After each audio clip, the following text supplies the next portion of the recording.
বিজ্ঞানের ভাষায় বিশাল বিশাল দেহী ডাইনোসরের বিলুপ্ত হওয়ার পরে সূচনা হয়েছে স্তন্যপায়ী প্রাণীদের যুগ।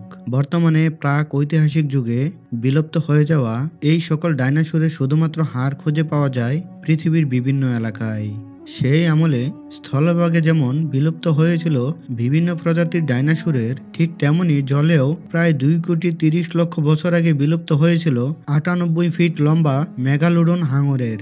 আজকের কেন কি হয় এর এ পর্বে থাকছে মেগালোডন সম্পর্কে অসাধারণ কিছু তথ্য, যা আপনার চোখে কপালে তুলে দিবে। তাই চ্যানেলে নতুন হয়ে থাকলে অবশ্যই চ্যানেলটি সাবস্ক্রাইব করে বেল বাটনটি অন করে রাখার অনুরোধ রইল। তাহলে চলুন শুরু করি বিস্তারিত। মেগালোডন হলো হাঙরের একটি প্রজাতি। এরা গরম আবহাওয়ায় বসবাস করতে পছন্দ করত, কিন্তু শিকার ধরার জন্য এটি সমুদ্রের শীতল অংশেও চলাচল করত। মেগালোডনকে গ্রেট হোয়াইট শার্কের পূর্বপুরুষ বলা হয়ে থাকে। একটি মেগালোডনের ওজন প্রায় 48 টন বা তারও বেশি এবং লম্বায় 55 ফুট বা তারও বেশি হতো। বর্তমান সময়ে পাওয়া যাওয়া হাঙর মাছের তুলনায় মেগালোডনের আকৃতি প্রায় 3 গুণ বড় ছিল। এরা সাধারণত তিমি মাছ এবং ডলফিনের শিকার করত, কিন্তু শিকারের অভাব দেখা দিলে এরা নিজেদের থেকে ছোট মেগালোডনকে শিকার করে খেয়ে নিত। একটি মেগালোডনের মুখে প্রায় 270টি দাঁত থাকত, আর একটি দাঁত 7 ইঞ্চি বা তার চেয়ে বড় হতো, যার কারণে সে যুগের সবচেয়ে ভয়ঙ্কর প্রাণীদের আক্রমণ করতেও এদের কোনো রকম সমস্যা হতো না। মেগালোডনের ব্রাইট ফোর্স প্রায় 80 টনের সমান ছিল, যা আজ পর্যন্ত পৃথিবীর কোনো প্রাণীর মধ্যে দেখা যায়নি। মেগালোডনের বিলুপ্ত হওয়ার সঠিক কারণ এখনো বিজ্ঞানীরা খুঁজে পায়নি। অনেক বিজ্ঞানীরা ধারণা করেন মেগালোডন কখনো বিলুপ্ত হয়নি, এরা আজও সমুদ্রের গভীরে লুকিয়ে আছে। আচ্ছা, যে প্রাণী বিলুপ্ত হয়ে গেছে সে প্রাণীকে কি জীবিত অবস্থায় বর্তমানে দেখা সম্ভব? এ প্রশ্নের এক কথায় উত্তর হবে না। কিন্তু এই মেগালোডন হাঙর মাছ বর্তমান সময়ে যে জীবিত রয়েছে তার অনেক ভিডিও চিত্র রয়েছে, যা প্রমাণ করে এই মেগালোডন হাঙর এখনো বেঁচে আছে, আর তা বিচরণ করছে সমুদ্রের গভীর থেকে গভীরে।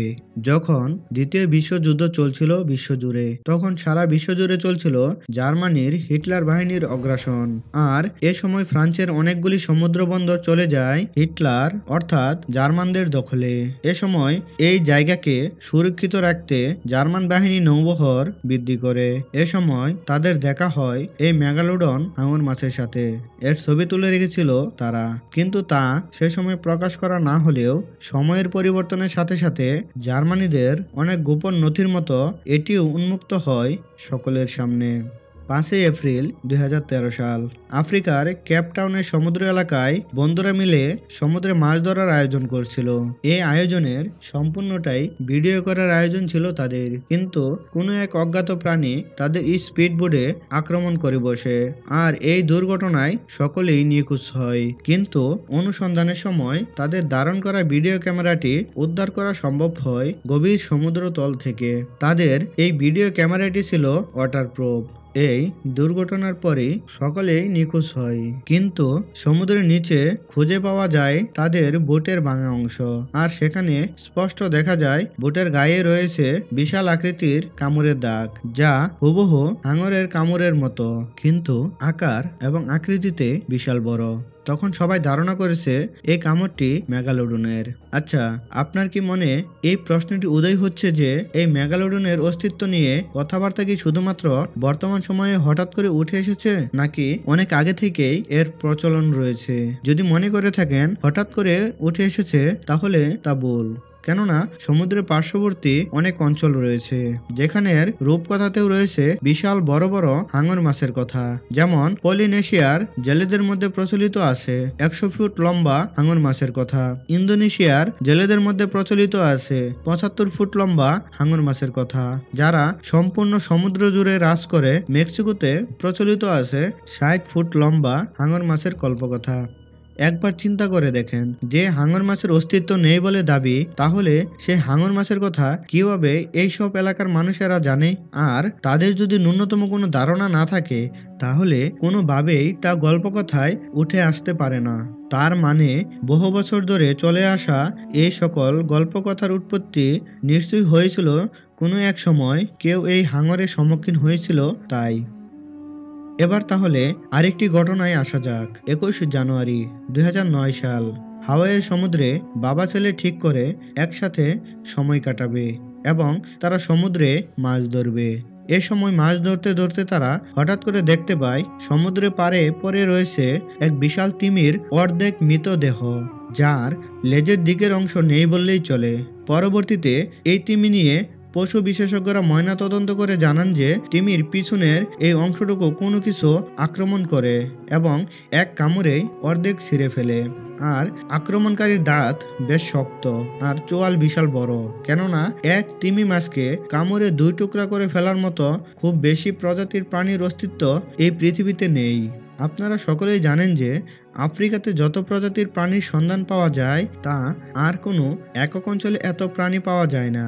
এর স্থলভাগের মতো এর সমুদ্র অঞ্চলেও জলজ প্রাণীরও সংখ্যা কম না।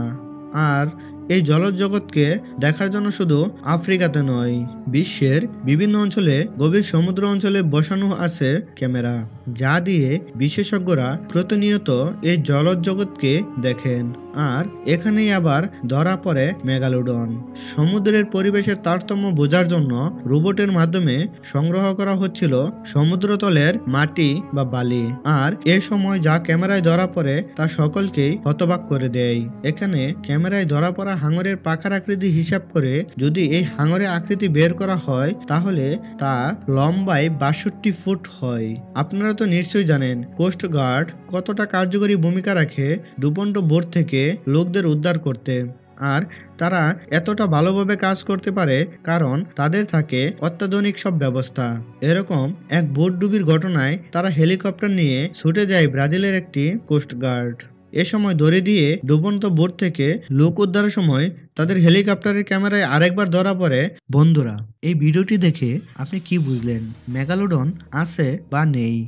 এখন সেই সিদ্ধান্ত সম্পূর্ণ আপনার নিজের উপর নির্ভর করবে। আপনি যদি বিশ্বাস করেন মেগালোডনের অস্তিত্ব আজও আছে এই পৃথিবীতে, তাহলে আছে। আর যদি বিশ্বাস করেন নাই, তাহলে নাই। কিন্তু যা বিশ্বাস করবেন তা বুঝে শুনে দেখে বিশ্বাস করবেন। অবশ্যই আপনার মূল্যবান মতামত আমাদের কমেন্ট বক্সে জানাবেন। আর এতক্ষণ আমাদের সাথে থাকার জন্য আপনাদেরকে অসংখ্য ধন্যবাদ।